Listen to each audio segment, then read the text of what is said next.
Donc, il s'agit du rapport intitulé « Poursuite du plan d'action régional pour les chrétiens d'Orient et pour les autres minorités victimes de violences ethniques, religieuses et sexuelles au Proche et au Moyen-Orient ».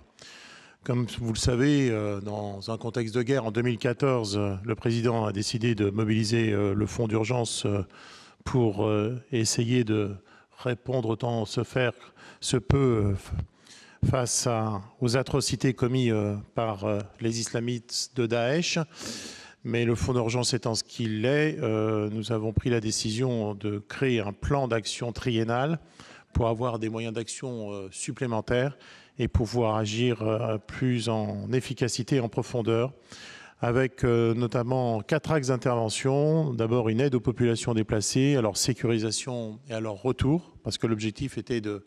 les sécuriser là où elles étaient réfugiées dans un premier temps, pour qu'elles puissent ensuite réintégrer leur maison dans leur village. Ensuite, un appui à la réhabilitation et à la reconstruction d'établissements d'enseignement général, formation technique et professionnelle également, avec aussi un accompagnement des entreprises de la région. Et puis aussi un point important et essentiel, le renforcement des capacités des communautés locales, avec la création de groupes spécifiques pour renforcer le rôle des élus locaux, la prise en compte des jeunes et des femmes, et aussi défendre les thématiques qui sont chères pour toutes les personnes épris de liberté, à savoir droits humains, liberté de la presse, dialogue intercommunautaire et liberté de culte. Avec ce premier triennal voté, nous avons pu mettre en action 24 dossiers.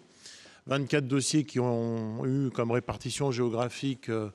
l'Irak dans un premier temps, et j'allais dire dans la majeure partie des dossiers, parce que c'est le pays qui a été le plus touché malheureusement,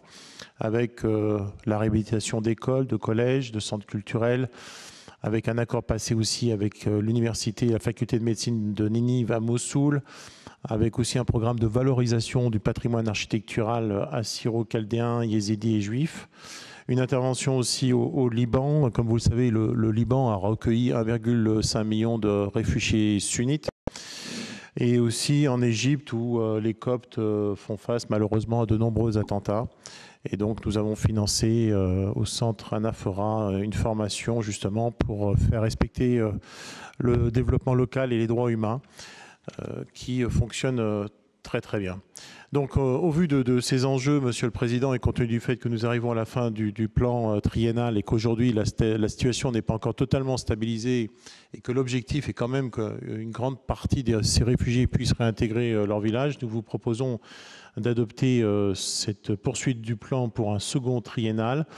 avec une hauteur financière de 400 000 € par an qui se décompose de la façon suivante, de 250 000 € en investissement et 150 000 € en fonctionnement. Donc nous vous demandons d'approuver le principe d'une poursuite pour une période de 3 ans, 2022-2024, du plan d'action régional pour les chrétiens d'Orient et pour les autres minorités de violences ethniques, religieuses et sexuelles au Proche et au Moyen-Orient, voire au-delà de cette zone géographique, de réserver au titre du budget Action internationale 2022 un budget annuel de 150 000 € en autorisation d'engagement chapitre 930 et de 250 000 € en autorisation de programme chapitre 900 pour la mise en œuvre de ce plan d'action régional et de donner délégation à la commission permanente pour affecter les crédits pour la mise en œuvre des projets en application de ce plan d'action régional. Voilà, Monsieur le Président. Merci.